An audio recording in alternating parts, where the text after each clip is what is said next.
This is the next episode of my new series, tentatively titled, Gloating About Australia's 3 Decades of Unprecedented Economic Growth and Prosperity. Look, it's not that tasteless. The 3 decades of growth did end, but hopefully it's back. We've done why Australia's doing better than the UK. Now it's time to explain why Australia's doing better than the big boys, Pakistan and Bangladesh. Reason number 1. Unlike Bangladesh, we've received the blessings of the world's most special man, Modi. That's my pivot. I'm shifting solely from being a Labour Party shill YouTuber to also being a BJP sycophant. I mean, from the amount of Indians I see pop up in the comments whenever something is even remotely related to the subcontinent, I'm guessing there's some money in it. So, if you love Modi as much as I do, subscribe to my Patreon. But if you don't love Modi and want Pakistan to have all of Kashmir, don't subscribe to my Patreon. Also, if you don't, I'm gonna kill this cow. I've got one in the other room. All right, now it's time for some commentary on the USA's Modi, Trump. Again, if you love Trump, don't buy Trump coins, subscribe to my Patreon. Like all respectable media outlets, funneling money back into him is the name of the game. But as much as I love Trump here on MAGA Geordies, this video will actually be about the decline or perceived decline of the United States of America and the rise, not of India, but the line of the Tasman Sea,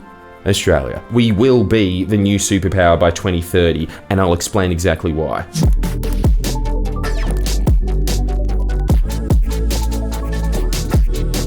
American declinism has always been part of the American psyche. I mean, just take a look at this historical cartoon. You're a getting out of town. Oh, no, I ain't. Oh, yes, you are. Oh, no, I ain't. Oh, yes, you are. Oh, no, I ain't.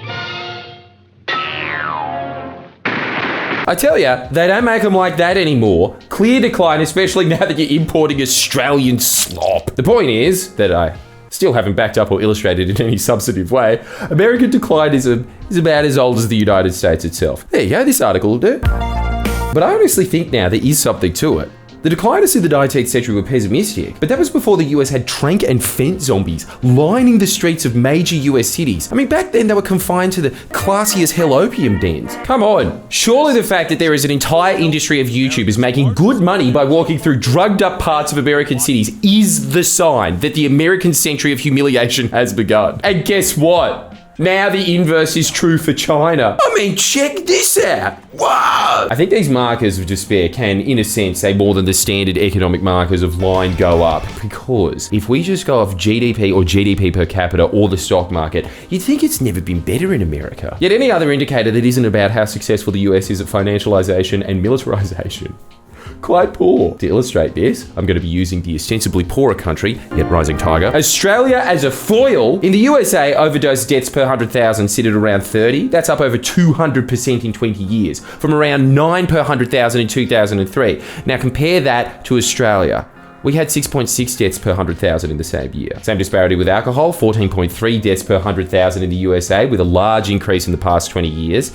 5.6 per 100,000 in Australia. The US also has a higher suicide rate, homicide rate, violent crime rate, higher wealth inequality, higher poverty, and I really don't have any stats to back this up, but it's just shittier and dirtier. Basically everything other than the ability to leverage debt and own and produce weapons is worse in the USA than it is in Australia. Which is funny because the two things the USA is good at, financialization and militarization, are primarily the two reasons it's a superpower and why it easily has the material means to beat Australia in all of these categories that I just listed. These are all problems that are indicative of an empire in decline. As Chris Hedges points out, there are physical manifestations of the decline of empire all around us, and we are dying in the same way that empires throughout history have died. The assault against urban centers, that's actually a characteristic of dying empires. The decrepit infrastructure, the abandonment of whole sectors of the population, the hollowing out of institutions that are unable to deal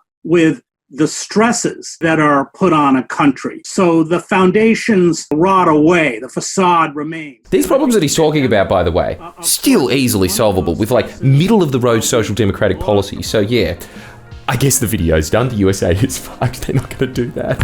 I mean, even middle-of-the-road Singaporean policies. All these markers of spiritual, social, and economic collapse for the ordinary American, I can barely claim are markers of the USA's inevitable decline because the country still has more means than any other country on earth to address them. In fact, I'll go further, any other country in history. The problem is the political system of the United States makes it borderline impossible for any president or party to fulfill their mandate or objectives. It prevents long-term planning and affords very little latitude to the majority or plurality in power and grants outsized influence to individuals. There's just too many cooks, man. Yeah, that's right.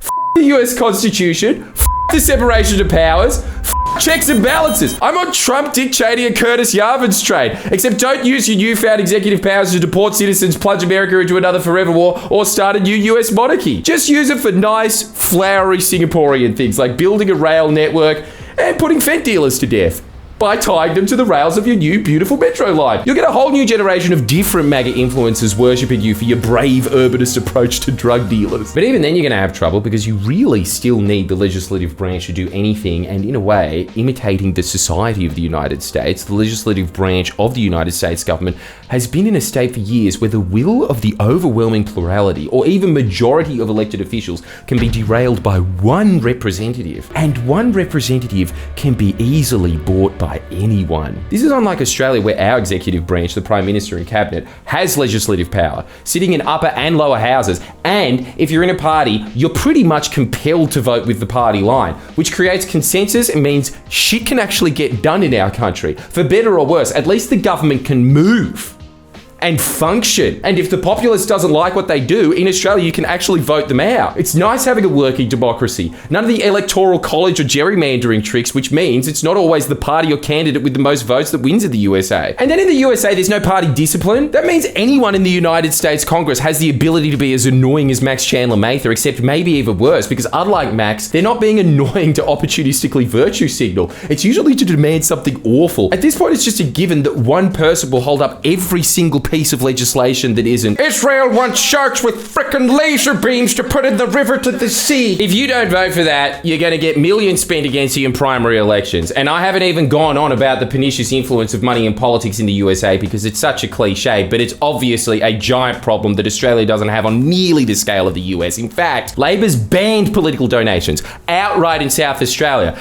Avant-garde shit. But the virtually unlimited influence of money in politics is enhanced even further in the US's broken legislative system, where even when a majority is only good enough for reconciliation bills, you still need a supermajority of 60 votes in the Senate for any normal bill. So again, special interests only need to buy off a few representatives to kill or modify any reform. So just on an administrative level, this is an insane way to run a superpower that is attempting to arrest its decline. But you know, ancient Rome didn't have universal healthcare.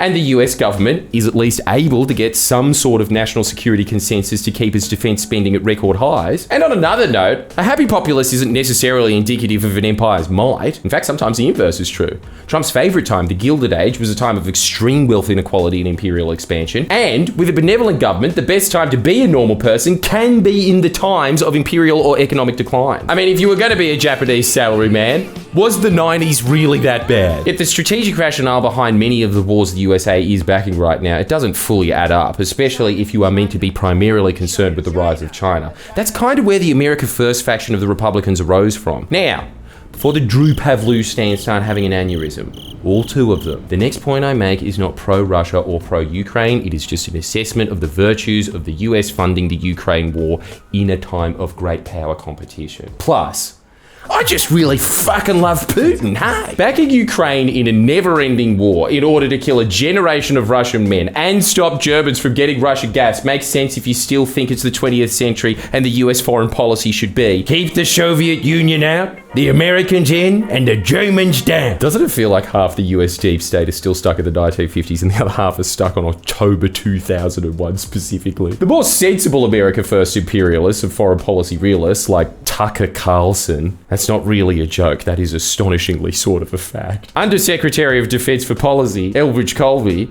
are far more concerned with China and are pretty pissed off that there is a proxy war going on that has pushed Russia closer to China. A reverse of the tactical success of Nixon going to China and, in a way, a foolish rejection of Obama's pivot to Asia. And I'm not even a China hawk. But a large deal of the elite of the USA who are cheering on the war in Ukraine are. It's the main reason for the US's relative decline. There's a massive country with an unprecedented level of increasing power relative to the US, but many of the foreign policy establishment appear to be more concerned with the main travel destination of YouTubers filming poverty porn. Realist political scientist John Mearsheimer has gone on about the short sightings of the US policy towards Russia. There is no reason to fear that Russia is going to be a regional hegemony in Europe. Russia is not a serious threat to the United States. We do face a serious threat in the international system. We face a peer competitor, and that's China. Our policy in Eastern Europe is undermining our ability to deal with the most dangerous threat that we face today. And then you've got the USA backing whatever Israel does in the Middle East, which is not only undermining broader US strategic interests, I guess, everywhere, it's also hurting the US's ability to project soft power all over the planet.